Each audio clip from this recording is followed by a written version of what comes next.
Como foi o meu início no tarô? Revisitar esses cadernos de estudos de 3 anos para cá me fez lembrar como foi que eu cheguei no tarô. E é interessante essa história porque desde criança eu tinha um interesse por coisas místicas. Já me identificava com as bruxinhas porque o meu aniversário é perto do Dia das Bruxas. Minha mãe, uma época, fez festa com esse tema e tal, e eu achava o máximo aquelas coisinhas. E aí eu já me identificava com essa questão do misticismo. Minha mãe também era muito mística e já tinha suas pedrinhas, já gostava dos seus incensos.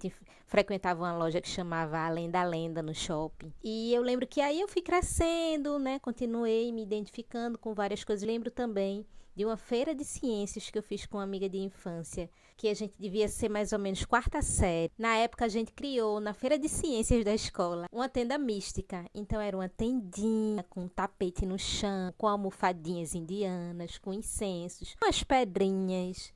E era interessante porque se entrava na tenda e ficava lá. Só não tinha o tarô na época porque eu ainda não conhecia o tarô. Mas eu era criança e a gente fez isso na escola. Ou seja, a gente já carregava esse quê de bruxa dentro da nossa história. Aí mais pra frente, quando eu já era um pouco maior e tal, tinha uma professora na escola que ela era bem bruxona. Nos intervalos, ela gostava muito de mim e ela me chamava pra sala dela. E eu amava ir porque eram cristais. Ela abria uma gaveta meio...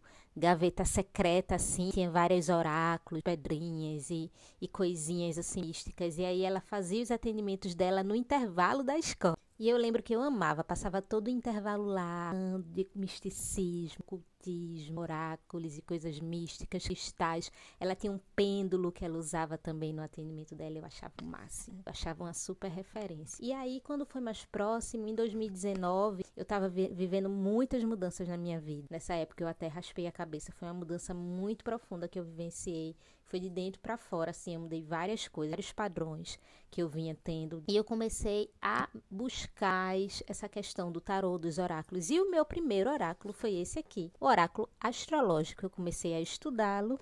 Depois, na sequência, veio esse aqui, que é o tradicional, e comecei a estudar mais profundamente o tarô. De lá para cá, coleção de tarô, de oráculos, e o interesse só foi aumentando. Fui estudando mais a fundo sobre o inconsciente, sobre a simbologia, e tô nesse meio do tarô. E eu achei muito curioso lembrar dessa história, porque, na verdade, uma bruxa que é bruxa, ela não vira bruxa, ela sempre foi.